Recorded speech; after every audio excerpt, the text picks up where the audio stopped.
Hi guys, hi to everyone. Good morning, good afternoon, good evening, wherever you are watching us from the world, and welcome back to our YouTube channel, Zach Helena Village Life. Guys, I'm Zach, and this is where you have been showing you authentic village life.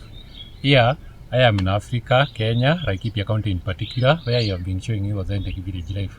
Yeah, in today's video, guys, I want to share something personal. Yeah, something personal, something that have been weighing on me for the last 13 years. Yeah.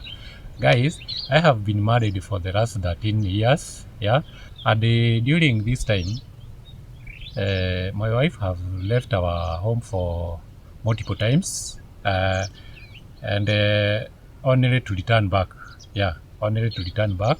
She has been, she has been going out even for weeks, and then only for her to return back. Yeah, this has been happening for the since the first year that we married. Yeah, she has been going out, coming, going out, coming. Yeah, so I have tried to understand. I have been trying to understand why, and also trying to fix things.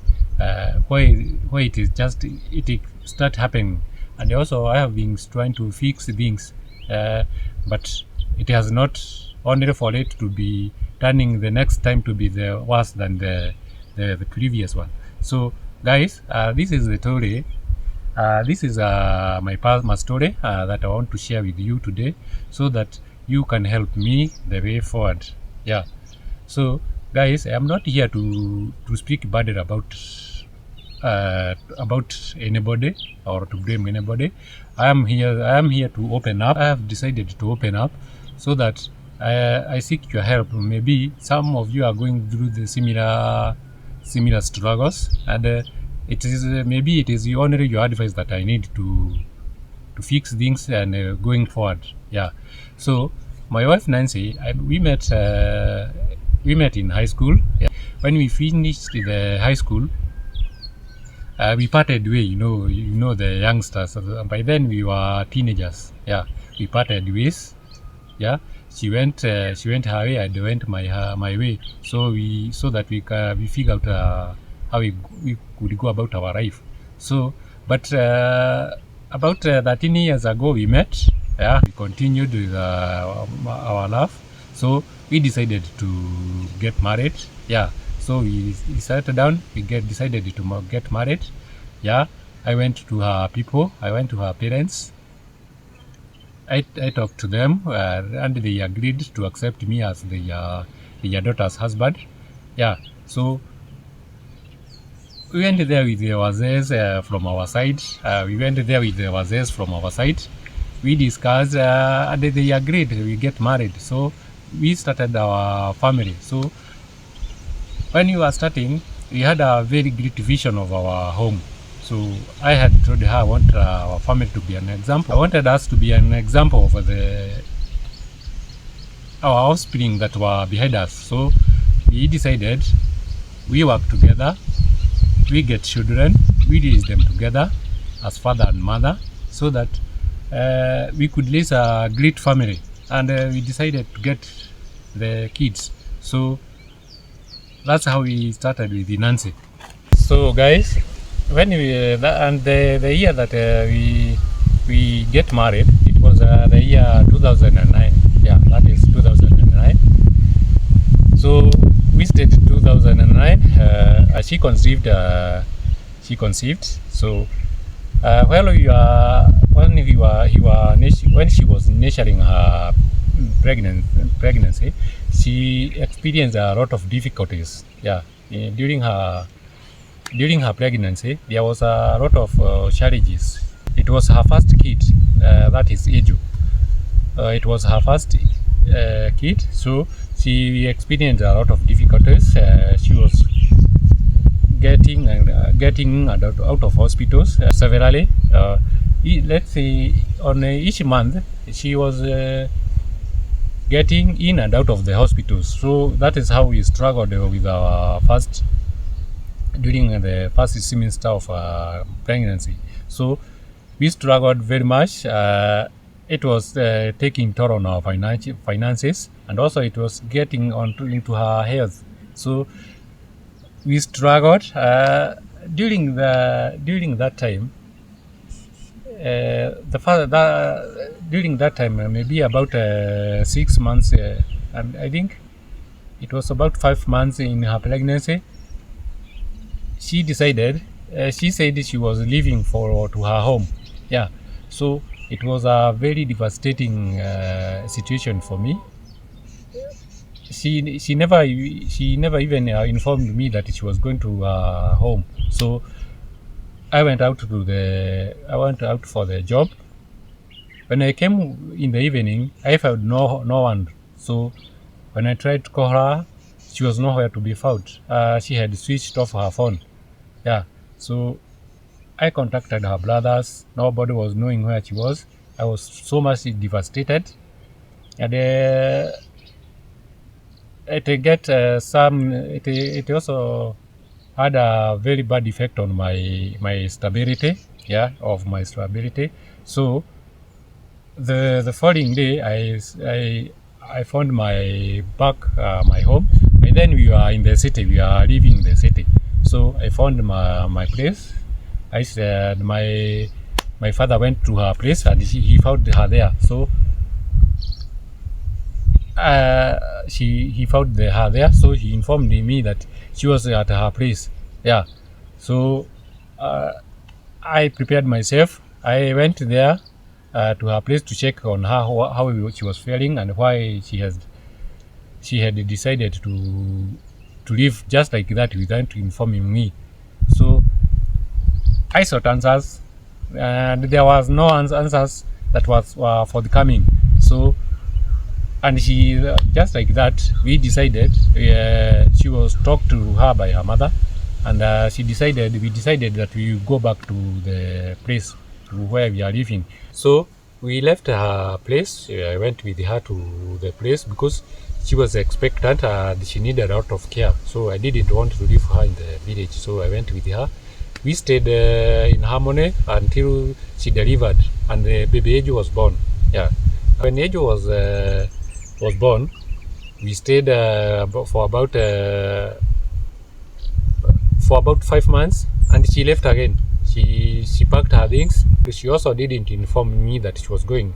I only found that they were not in the house when I returned back from the job in the evening. So because I was leaving around 7 in the morning, and I used to come back at around 7:30 in the evening, because I was doing a small business in the town.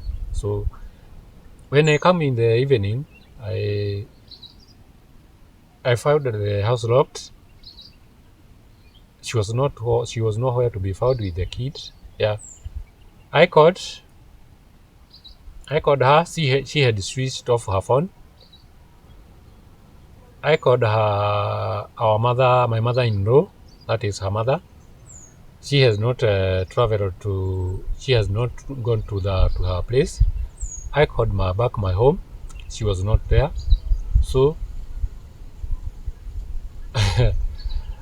that was a very, very, very tricky situation that I was in. It was a very tricky situation. I have a family. I have a wife. I have a kid. It is the night is coming.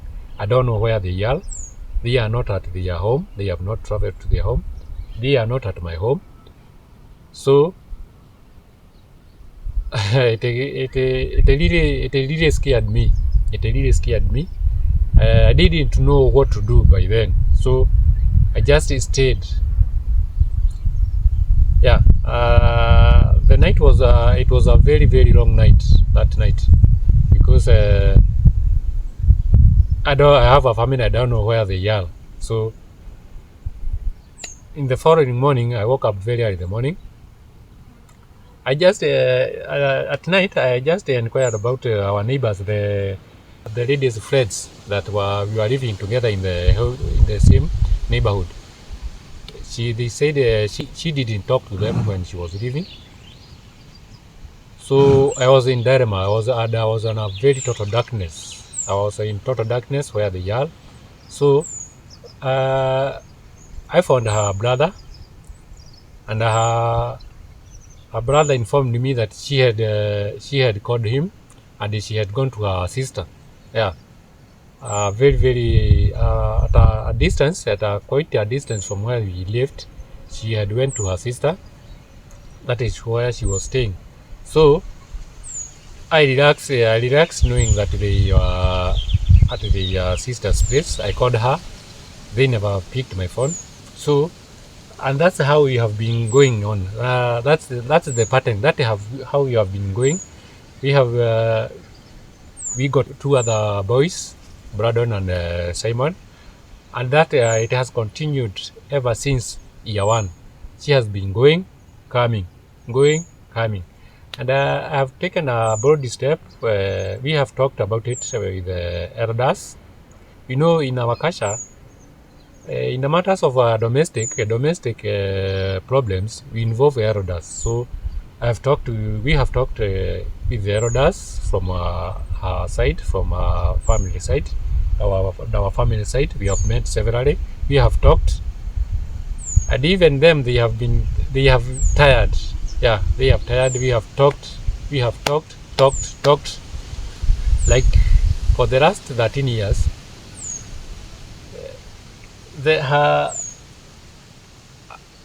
Her living has increased year in year out. Like some years she has left about 3 to 4 times per year. Yeah, going, coming, going, coming. So when we talked with the elders, and also I went to her place. We sit down with my mother-in-law, her mother, and also from my side, I went there with my father. We talked, and we decided that to come an end, only for it to get worse.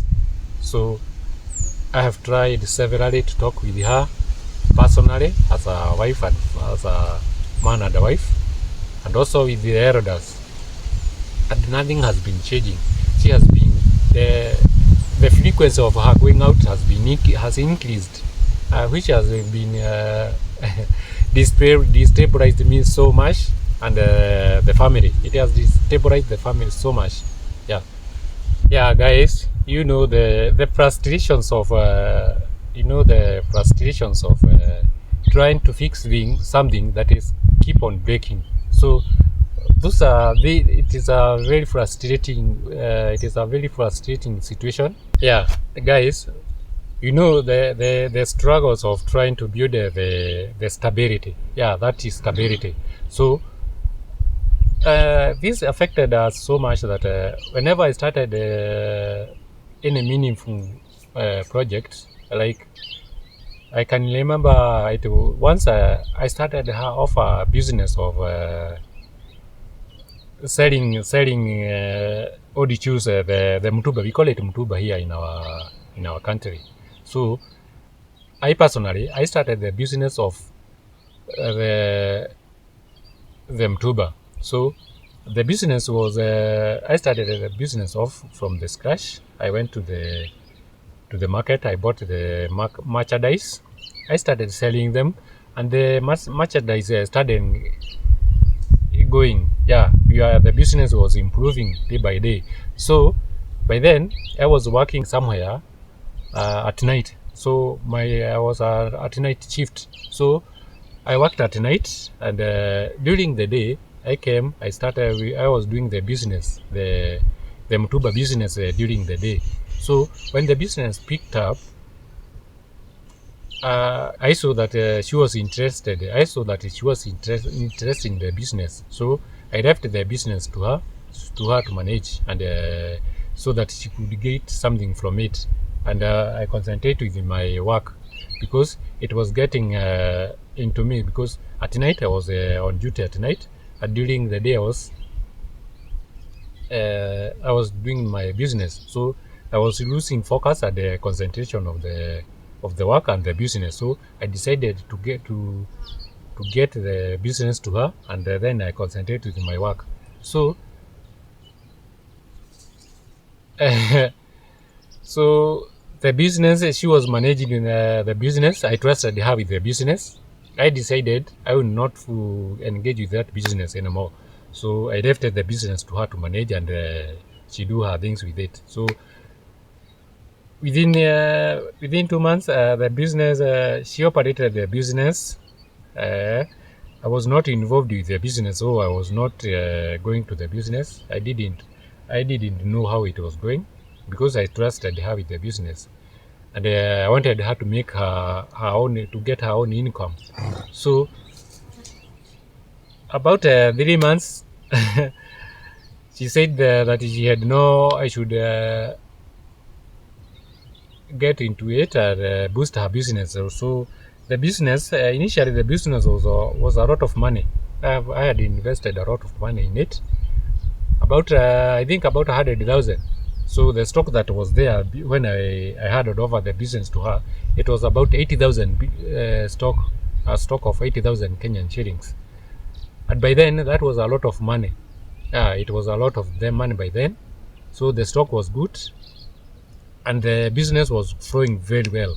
We had a steady flow of customers. So I inquired about how the business has been going down. No answers was forthcoming. So in the evening, I went to the job. When I come in the morning, she had gone. She was nowhere to be seen. So this time around, I called her. That time, she picked my phone and she said she had gone back to her home. So I relaxed. I just decided to give her time to also relax and also to figure the way out. So she stayed at her place. I continued with my job at night. So I worked. So about 2 weeks, she called. She said she wanted to come back. I said, okay, come back. You come, you know the place where you're living, you come back, and then we continue. So that's how we have been going through. So then when she came back, she said that she wanted to do she was interested in the salon and the barber shop job. So I decided I give her another chance. I give her another chance. I bought her all the machines that are required in the salon and the barber shop. I have the machines. Even today, I have the machines with me. We searched for the premises to put up the business. We found the the premises. So the premises was an issue. She didn't like the place. So there was somewhere else that she had inquired about the premises, but it was so expensive for me to maintain. So I didn't have the money. She said she wanted to go to the premises that I had found that was convenient for me, that I could manage. So she said she wouldn't be working on that premises.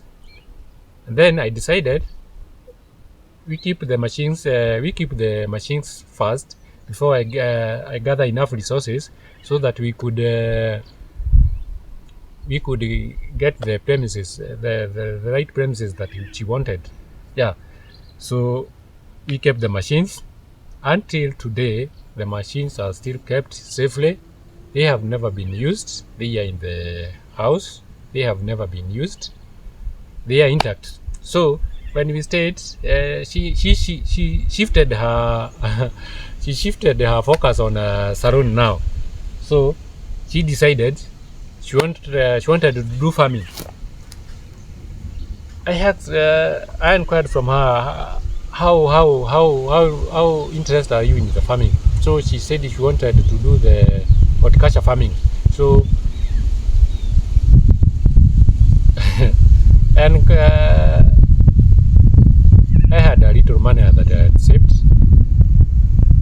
I went to town, to Nairobi. So by then, I had been transferred to a countryside city, that is Mulanga. I had been transferred to countryside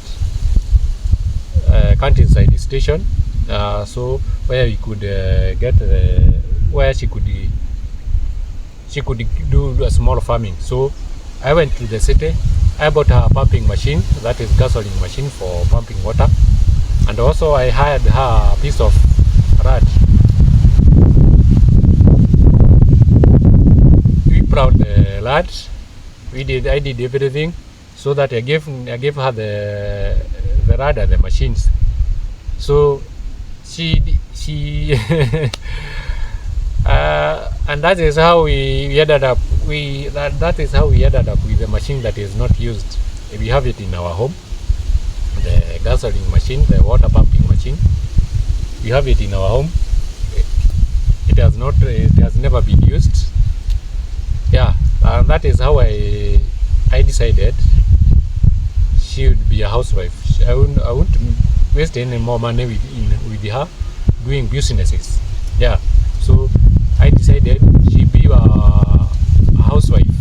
Yeah, so she stayed in town, and the life started becoming a bit difficult because the kids were growing up, the kids were going to school, and my resources by then we had been laid off during the COVID-19. During COVID-19 outbreak, we were laid off. There was no job. I was no job. Wife was not working.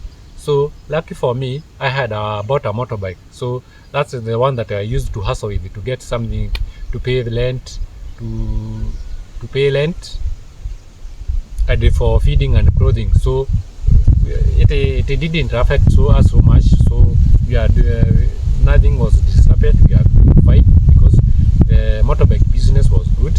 By then it was behaving. Yeah. After the pandemic, that is when I thought things were not getting better. They were getting worse. The resources were getting even hard to get. Yeah. So I started planning to relocate to my countryside. Yeah, to my village. I decided to relocate to the village. Lucky for me, we had where my parents were living. We had a piece of land that was there. So I started working on relocating to my village, and I built a house for the family. I built a house family, and also I bought some few animals. So I left the animals with my father. He was looking them for me, and I went back to the city. So life was getting even hard. You know, the kids were growing. Age went to school. She was running. She was in school. Bloodon came. We had Bloodon. Bloodon also was growing old. Simon came. He was also growing old. Everybody was needed to be comfortable, and the resources was becoming so squeezed. We didn't have enough resources. So when we struggled that way, I told her that we had to relocate to the village. It was my idea. So she was not very happy about for us coming to the village, leaving the village.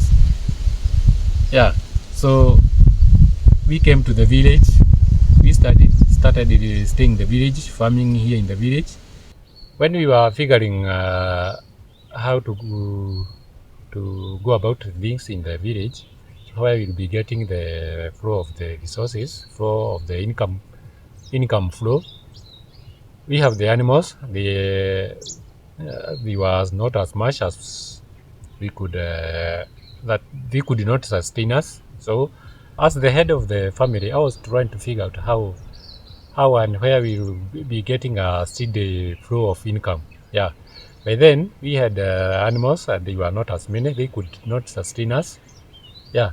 So, at that point, my sister came, paid us a visit, and seeing the conditions that we are living in, the unfinished house, the conditions that we are in by then, she said she said that she was doing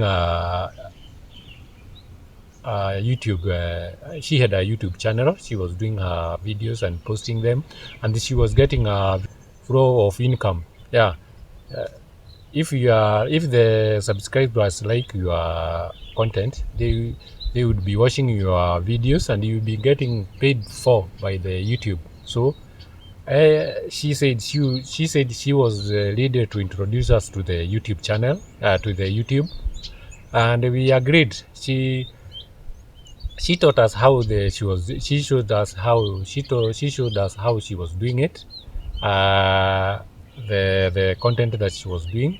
Yeah, she was doing a homesteading content, and she said she would also do the same. And she said this place of ours was very, very good for that content, because we are very deep into the village, into the villages, so we could show the world how we do things here in the village. And that's how you are introduced to the YouTube. Yeah, but then she taught us the concept of the video shooting, editing, and also uploading, and how you go about it.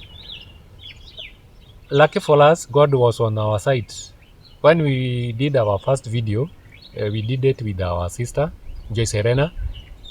She helped us edit it, and she helped us to post the video, and the video went to the world. People liked our video, and they also subscribed to our videos, to our channel. Yeah, they subscribed. Within no time, about 3 weeks, we had the minimum required subscriber, 1,000 subscribers, and also we had 4,000 watch our time. So God was on our side. So, and the guys there, the subscribers, we have a very lot of subscribers. They kept on encouraging us to push more, to push forward.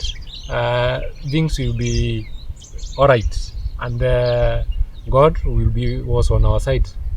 We pushed. We did several videos. We keep doing the videos. Our subscribers also came in.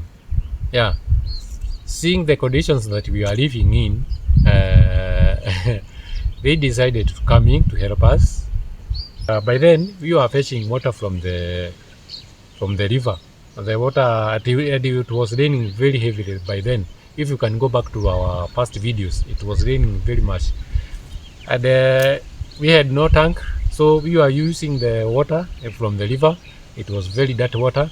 So Auntie J came in. She bought us our first gift ever, a tank, which went a very long way to help us. So we fixed the tank. We fixed the correction water system, rain water system. We started getting the water. So our life started improving. Now we had a clean drinking water. So Auntie J, thank you very much for the hurdle that you helped us to jump the tank. We are using it to date. That is where we are getting our clean water, drinking water. So, and also, Aunt Catherine came in, seeing the conditions that we were living in. Our house was so much. It was not the best place to live in, for that matter. So, Aunt Catherine came.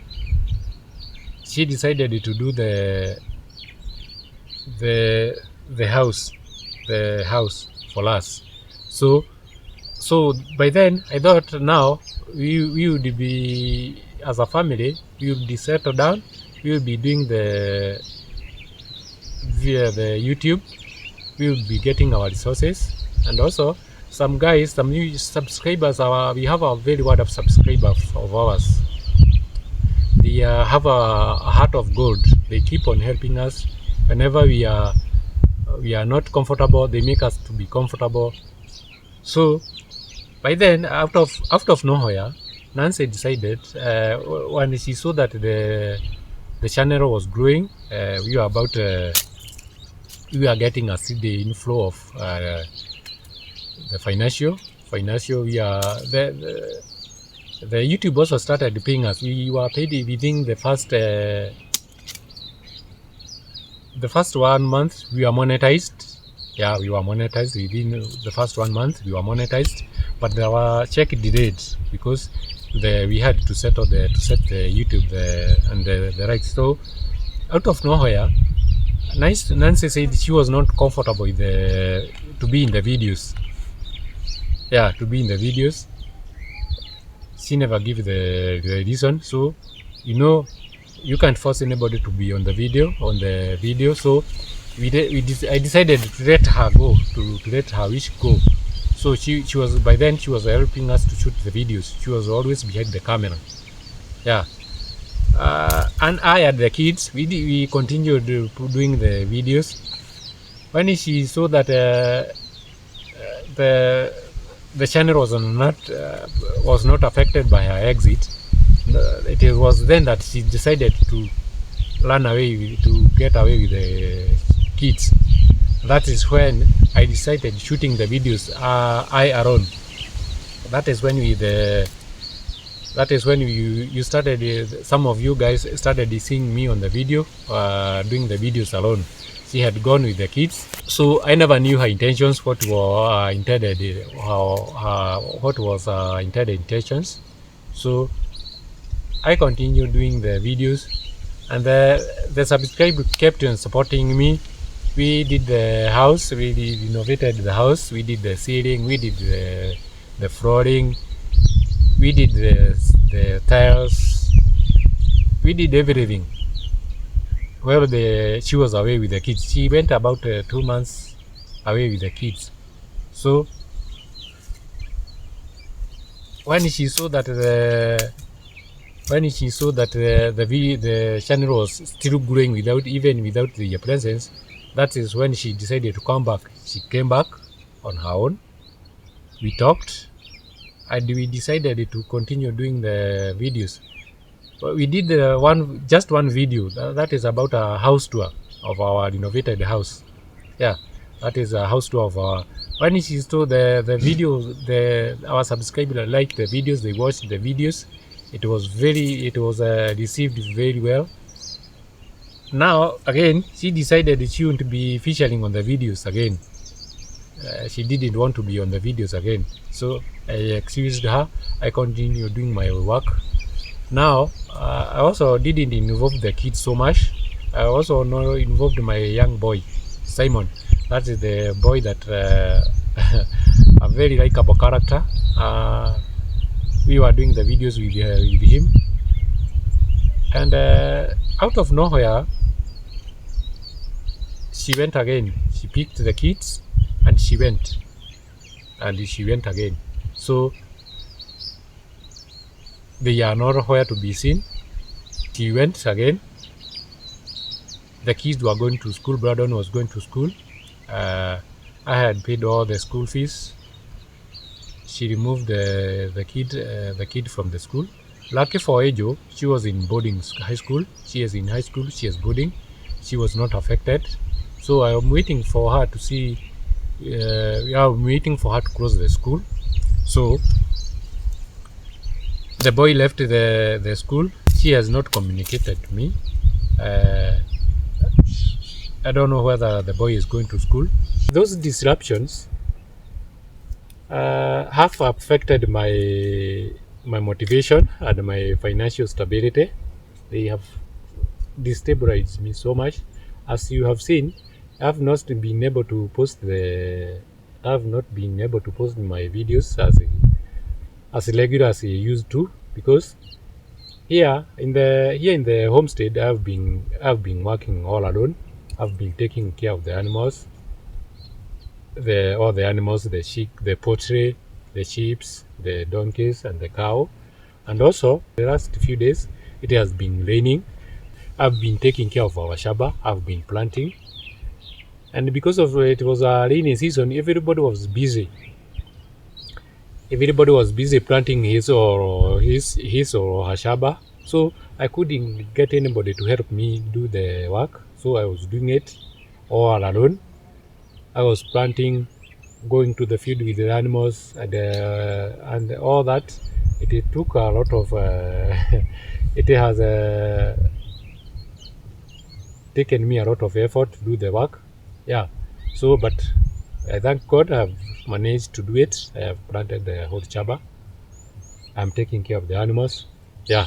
So these disruptions also affected our kids so much. It has affected them psychologically. They are not psychologically well-being. Yeah, and also the education. They have been changed. They have been learning at different schools. Yeah, and the different teachers.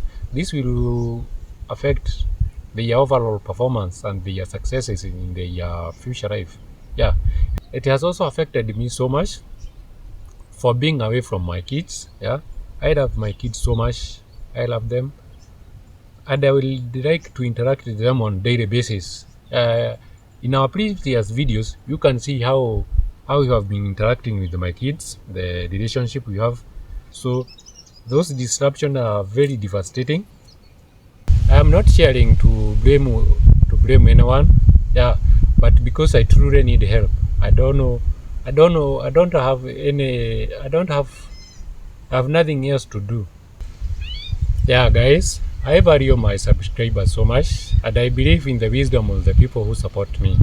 So, and I believe in the wisdom of the people who support me. What would you do if it were you in my position?